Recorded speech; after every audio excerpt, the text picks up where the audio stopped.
ধন্যবাদ ভাস্কর জ্যোতি বেরা মহাশয়কে। ওনার সম্পর্কে আর কি বলবো, ওনার বাগ্মিতার আমি মুগ্ধ শ্রোতা। তোমরাও নিশ্চয়ই সকলে অত্যন্ত মুগ্ধতার সঙ্গে ওনার বক্তব্য নিশ্চয়ই তোমরা শুনেছ এবং আশা করি তোমরা সেটাকে অনুসরণ করার চেষ্টা করবে। এরপরে আমরা ডাকব মাননীয় প্রদীপ কুমার রায় মহাশয়কে, প্রখ্যাত শিক্ষক এবং লেখক। তার সম্পর্কে পরিচয় দিতে গেলে অনেক বিখ্যাত বইয়ের তিনি লেখক। Communication and functional English BA, interpretation of communication for Kalyani University, for Burdwan University, smart English, English topper, AEC learning and communication, Assam University, mysteries of the বাইবেলের ট্রান্সলেটরও বটে। তাকে এখন মঞ্চে ডেকে নেব মাননীয় প্রদীপ কুমার রায়।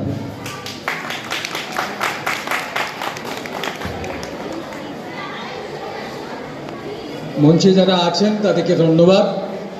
তোমাদের পরিচয় বলো। তোমরা এই স্কুলে কতজন একটু হাত তোলো। তোমরা কি যারা এই স্কুলের ছাত্রছাত্রী তারা কি মাধ্যমিক না উচ্চ মাধ্যমিকের? মাধ্যমিকের কতজন? উচ্চ মাধ্যমিক পরীক্ষা দেবে এখানে নেই তো? অন্য স্কুলের কারা এসেছো? একটু নাম বলবে কোন স্কুল বাবা? জোরে বলে একটু। ওকে, আর কোনো স্কুলে আছো বলো? খুব ভালো, মানে মোটামুটি 3-4টে স্কুল আছো তাই তো? হ্যাঁ, পরের জন কি কোন স্কুল থেকে? খিলাতপুর। তোমরা কি 11-12-এ? তার মানে তোমরা সায়েন্সের স্টুডেন্ট। তুমি কমার্সে, তুমি সায়েন্সে, তোমরা কিসে? তোমরা মাধ্যমিক দেবে। তার মানে তোমরা এখন কাঁচা, কিন্তু তোমাদের শুনতে হবে, একটু পাকা হতে হবে। যারা 11-12 আছো তারা একটু বুঝতে পারছো এরপর আমাদের কি পড়তে হবে। মাধ্যমিকে বুঝতে পারছো এরপর আমরা কি পড়ব, কেরিয়ার গঠন করব, তাই না? তো কেরিয়ার মানে কি তোমরা জানো তো? একটা তো হালকা আইডিয়া আছে, ধারণা আছে তো কেরিয়ার কি? এসো তুমি বলো। কাম, আরে কাম, এসো, পারবে তুমি, এসো কাম, এসো বলো তুমি কেরিয়ার মানে। আরে তুমি যা বলবো সব সুন্দর বলো, ঠিক বলো।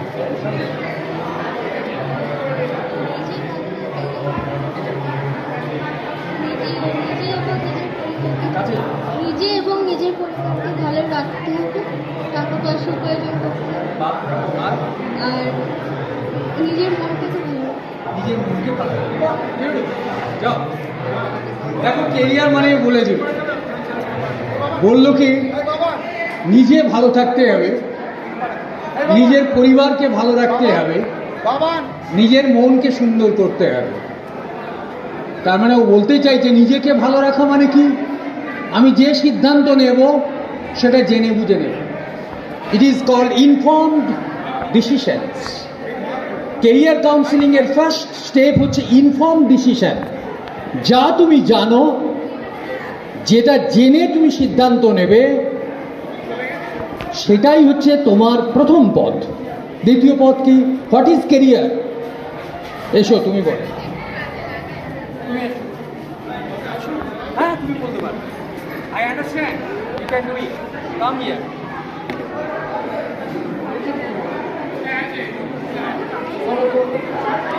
তুমি কি বলতে চাইছো? কেরিয়ার বলতে কি বলতে চাইছো? কেরিয়ার গঠন করতে গেলে এরা কি করবে? আমার মনে হয় যেটা আমরা মন থেকে চাই সেটা নিয়ে বেশি চর্চা করা উচিত। যেটা নিয়ে তুমি মন থেকে বেশি চাও সেটা চর্চা করো, মানে তোমার ইন্টারেস্ট, এরিয়া অফ ইন্টারেস্টে ফোকাস করতে হচ্ছে। মানে ও বলতে চাই যে আমার যেটা ইন্টারেস্ট আছে তার উপরে ফোকাস করবে, তাই তো? আর কি করবে কেরিয়ার গঠন করে? কি করবে? নিজের ফ্যামিলিকে ভালো রাখবে। নিজের ফ্যামিলিকে ভালো রাখবে, তুমি ভালো থাকবে, তার মানে তুমি ভালো থাকবে। আর কি করবে? সমাজের ভালো করার জন্য। সময় লোক, আর কিছু লাগবে না, এটুকু হলেই যথেষ্ট। খুব ভালো বলেছো বাবা, যাও। দেখো তোমরা বলতে পারো, তোমরা ভাবতে পারো, তার মানে তোমাদের ভিতরে প্রাণ আছে, সজীব একদম। তাহলে অভাব কিসে? অভাব হচ্ছে ওই যে হাতের একটা কি যেন এইটা, তাই তো? How much I use it for learning and how much I use it for entertainment. এটা কতটা আমি এন্টারটেনমেন্টের জন্য ব্যবহার করি, আর কতটা how much I use it for learning, কতটা অ্যাকুইজিশন অফ নলেজ, জ্ঞানের জন্য ব্যবহার করি। Every technology offers two aspects, একটা হচ্ছে গুড আর ব্যাড। তুমি এটাকে ইউজ করতে পারো ভালো কাজে, এটাকে ইউজ করতে পারো খারাপ কাজে। Everything depends upon you, up to you, তোমার উপর নির্ভর করছে। দেখো, কেরিয়ার মানে হচ্ছে actually it is a life long journey, life long, সারা জীবন ধরে journey, journey of learning, journey of growth and journey of self discovery, অর্থাৎ নিজেকে চেনা। ছোট্ট বীজ মাটিতে ফোটো, প্রথমে কি লাগবে? বীজটা উঠতে গেলে সে প্রথমে ভাববে, কি ভাববে? যে আমাকে উঠতে হবে মাটি বিদীর্ণ করে। এটা তার পোটেনশিয়াল, তার ভিতরের অন্তর্নিহিত ক্ষমতা।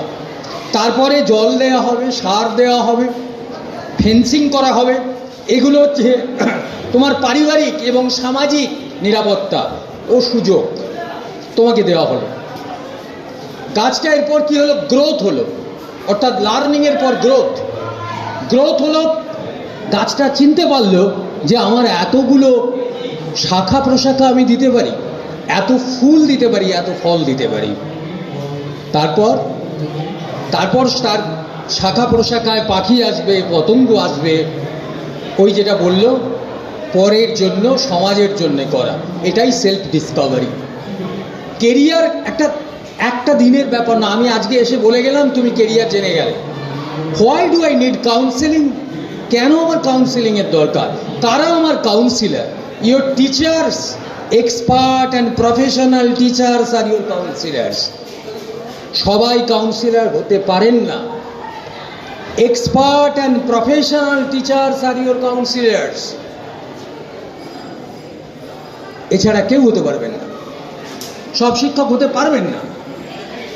কারা লার্নিংয়ের ব্যাপারে বলতে পারেন, লার্ন করাতে পারেন, তোমাকে জ্ঞান দিতে পারেন, ভালো ভালো বইয়ের নাম বলতে পারেন, কিন্তু কে তোমার কাউন্সিলর?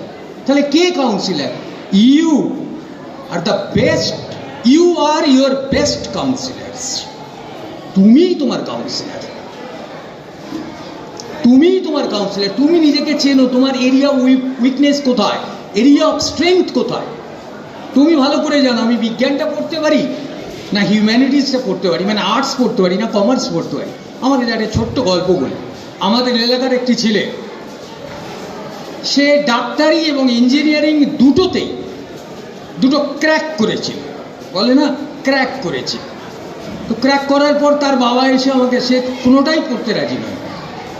তার বাবা আমার কাছে একদিন এলো, বলে স্যার একটু বোঝান না, ডাক্তারিটাই চলে যা। আমি তাকে বললাম, আরে কী হলো? তো বাবা এত চাইছে, পরিবার এত চাইছে, ডাক্তারিতে যা। বলে না স্যার, এটা পড়া আমার ইচ্ছা নেই। কি? আমি লিঙ্গুইস্টিক পড়বো, মানে ভাষাবিজ্ঞান পড়বো। বলে এর কী কী স্কোপ রে? বলছে আমি আপনাকে সব জানাবো আস্তে আস্তে। কী হলো? আলিগড় মুসলিম ইউনিভার্সিটিতে সে বিএ লিঙ্গুইস্টিক পড়ল। জেএনইউ, জওহরলাল নেহরু ইউনিভার্সিটিতে সে পড়ল এমএ, পিএইচডি করলো, পোস্ট ডক্টরাল করলো। বেলজিয়াম ইউনিভার্সিটিতে সে 4 বছরের একটা স্টাইপেন্ড পেয়ে পড়ালো। ফিরে হায়দ্রাবাদ ইউনিভার্সিটিতে বর্তমানে চাকরিরত। না করলো ডাক্তারি বেটা, না করলো ইঞ্জিনিয়ারিং, একেবারে হিউম্যানিটিজের সামান্য একটা সাবজেক্ট লিঙ্গুইস্টিক্স। সামান্য এই কারণে বলছি, আমরা লিঙ্গুইস্টিক্স জানি না, আমরা লিটারেচার জানি, লিটারেচার পড়ি, কিন্তু ভাষার গহন গভীরে যে এত রহস্য ঘনিয়ে আছে তাকে উন্মোচন করা, সে উন্মোচন করতে গেলে ফোকাসড থাকতে হবে। কেমন? বিবেকানন্দের গল্প তোমরা সবাই তো জানো, এটা তবু বলছি। চুবিয়ে দিলেন রামকৃষ্ণ জলে, কি চেয়েছিলেন? ভগবান দেখতে চেয়েছিলেন। কি বললেন? তুলে নিয়ে এসে ওই রকম আকুতি থাকতে হবে। তোমার আকুতি থাকবে না, তুমি কেরিয়ার গঠন করে ফেলবে, এ কি হয় নাকি? There is no shortcut to success my dear students, no shortcut to success. সোজা সংক্ষিপ্ত রাস্তায় চলে যাব, সাফল্য এসে যাবে, এবং এটা ওভারনাইট নয়, একটু একটু করে অর্জন করতে হয়, মনকে তৈরি করতে হয়, ফোকাসড থাকতে হয়। আমাকে ওটা অ্যাচিভ করতেই হবে, আমি তো পারবোই, আমার ক্ষমতা আছে। হোয়াই শুডন্ট আই গো, কেন আমি যাব না? মেয়েদের তো আরো বেশি করে দরকার।